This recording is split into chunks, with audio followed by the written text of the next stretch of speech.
England have a new star with Elliot Anderson starting his first game for his country and being excellent alongside Declan Rice as part of the new pivot. Now in this video we're going to talk about why this works a lot better than the pivots used before and why Rice has finally got a partner that suits him and why Elliot Anderson has probably staked his claim for a big part of the World Cup next year. So let's get into it. Now, Elliot Anderson has been a player that has been fantastic for Nottingham Forest over the last year and in the start of this season, being someone that does it all in the midfield. Now, being an aggressive defender with brilliant tackling and defensive stats, he is also someone that is decent on the ball, but ultimately will facilitate and move into spaces to help other players. And also, he's got that great creative work, which we've seen some incredible assists already in the Premier League in his career.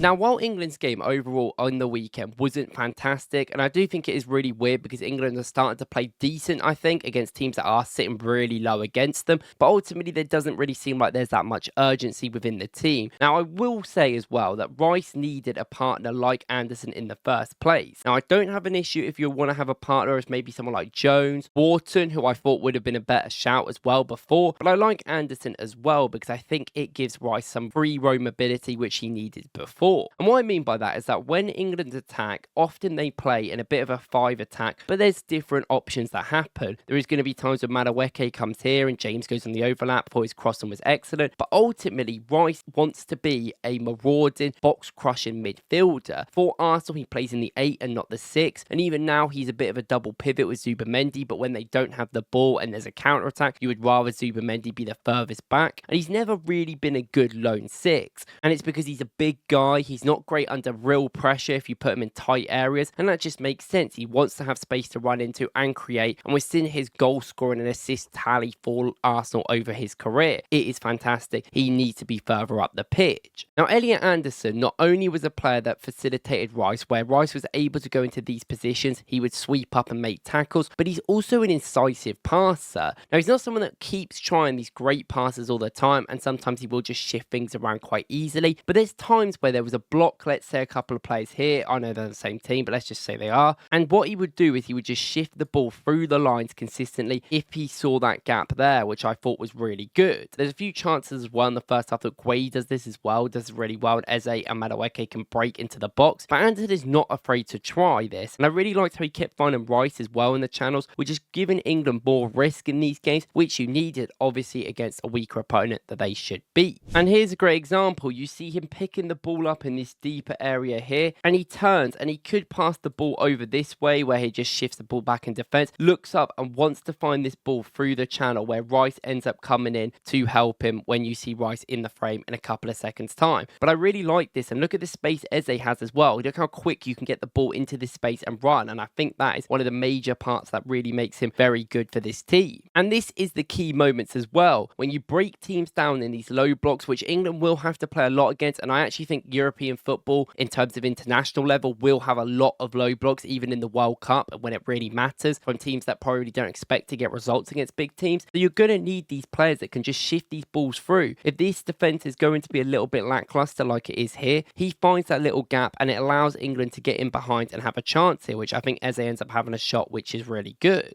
But as well, it's in these tighter areas, receiving the ball and being able to take it past players. You see in these tight areas that he is press resistant, and then he tries to continue his run, and he can cover the areas defensively to stop people counter-attacking by himself. Now, that is one of the things I'd say Rice specifically is probably like really good at as a 6, is stopping counter-attacks and being very good on the transition. But the fact that he can do this allows Rice to not have to be always defensively. Like I've said, Rice needs to be in the box and needs to be in these areas to be the most effective. So why have him at the deeper area? England's national team should be producing more talent, and they have, and they just don't play it. And I think finally it gives Rice more freedom, more ability to do things. But not only can Anderson defend, but he's confident in his passing. He will take risks, which I saw a lot over that game. And he's just an aggressive guy. You know, he can win tackles. He can be physical when he needs to and go on the floor when he needs to as well. He's not a small guy at all. And I think one of the things that I see between him and someone like Kobbie Mainoo, who's been his partner before, Jude Bellingham, is that they are just going to leave Rice to be a lone 6 by himself, which I just do not think Rice in 2025 is a lone 6. And I think Anderson can not only be that lone 6 when he doesn't need to be, but be a dual 8, and one of them can go up forward in one of the half spaces, while the other one covers for each other, and it makes the team a lot less predictable, a lot more variability going on. I genuinely think it actually makes a lot more sense. I think Wharton could do this as well, but Rice would have to play in the right centre mid instead of the left centre mid, which he did in this game, which I think can still work, but Rice does play on the left for Arsenal overall. And I just want to show quickly about what I mean by this lone six business, as he's running back here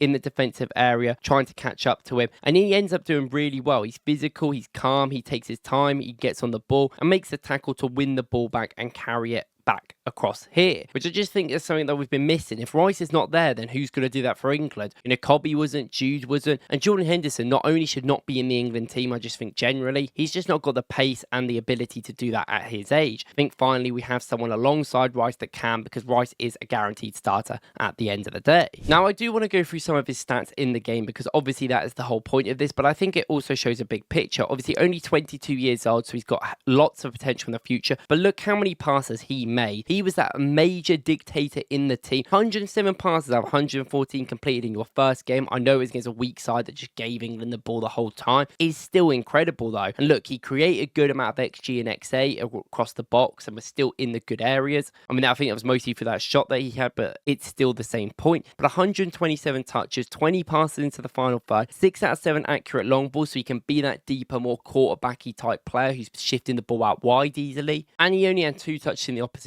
box, despite one of them being a shot and him should have scored. But look at the defensive work we talk about. I think that out of anyone in this world, Declan Rice just needs someone alongside of him that is going to run around a lot. 15 recoveries is insane, and I'm not surprised that he did that. We spoke about the defensive areas of running back and helping your team. That is exactly what Elliot Anderson has for this country. And 2 tackles, 1 clearance, 1 headed clearance, 1 interception against a team that barely had the ball. Imagine that against a team that does have the ball. The recoveries will probably be a little less, but all the other stuff will be really high. I can imagine him making a lot of tackles. And of course, he still got into loads of duels. You know, had 50-50 rate on both of them, which is pretty decent, I would like to say. And you compare some of his stats to Rice. Rice had half the passes that he did in the end. Nowhere near as many duels, nowhere near as much defensive actions, but Rice did score. Like we said, putting Rice into them areas where he can score, and Elliot Anderson being that deeper player, I genuinely just think works better for everyone. Now, let me know in the comments what you guys think about Elliot Anderson. Is there anyone else you think that really deserves a mention or should be that real star for England? Let me know, and I'll see you in the next one. Appreciate it as always.